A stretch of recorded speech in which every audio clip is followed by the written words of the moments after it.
Hi there, I am combined gas law. I am basically a combination of the other gas laws that has practical applicability when dealing with gases at normal temperature and pressures. However, I become less accurate at high temperatures and pressure, just like the other gas laws based on ideal behavior. I am used in thermodynamics and fluid mechanics. I can also be used to forecast weather by calculating pressure, volume, and temperature of the gas in clouds. Alright. Thank you for that short introduction, combined gas law. Just a fun fact, and I bet everybody knows this already, but combined gas law is called combined gas law because it's a combination of the three other gas laws, the Gay-Lussac's law, the Boyle's law, and the Charles law.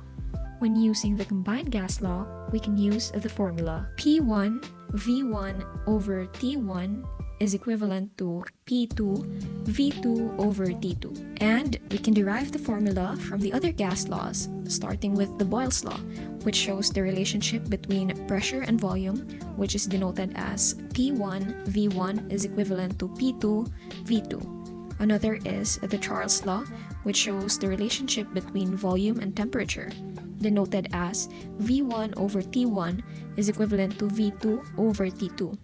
Lastly, the Gay-Lussac's law, which shows the relationship between pressure and temperature, denoted as P1 over T1 is equivalent to P2 over T2. Heads up! When solving problems with temperature in them, the calculations require that temperatures be in Kelvin. Be careful to convert to Kelvin when given temperatures in Celsius. So if the given were to be 35 degrees Celsius, be sure to add the standard temperature value of 273.15 for it to result to 308.15 Kelvin or K. Now here's an example. Find the volume of a gas at STP when 2 liters is collected at 745 millimeters of mercury and 25 degrees Celsius. To solve the problem, you first need to identify which formula to use. In this case, the question asks about conditions at STP, so you know you're dealing with a before and after problem. So the formula we are using is the combined gas law formula, which is used to account for any changing conditions.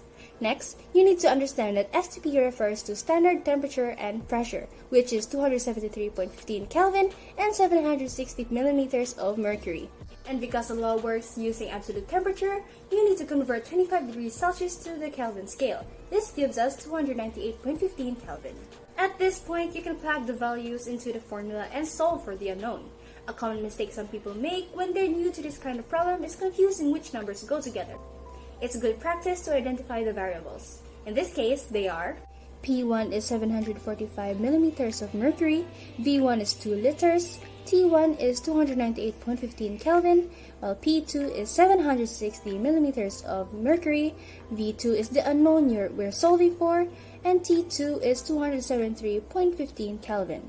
Next, we take the formula of P1 times V1 over T1 equals P2 times V2 over T2, and we set it up to solve for the unknown X, which in this problem is V2. Next, we cross-multiply to clear the fraction, so our formula will become P1 times V1 times T2 equals P2 times V2 times T1. Soon after, we have to divide to isolate V2, so now we will have V2 equals to P1 times V1 times T2 over P2 times T1.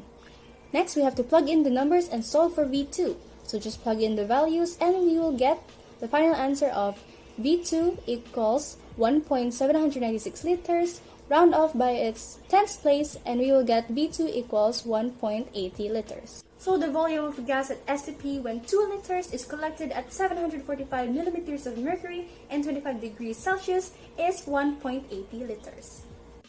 For additional information, some applications of the combined gas law in our daily life are refrigeration and tire pressures. We see them every day, right? Refrigerators apply the combined gas law when they remove heat from their systems. Maintaining tire pressure in cars is another application of the combined gas law. As cars proceed down the road, the amount of gas in their tires remains constant. Since tires vary in size and composition, tire manufacturers recommend a proper level of pressure for tires, which is based on the type of tire. With this being said, it means that the pressure is directly proportional to the volume, which is what the combined gas law states.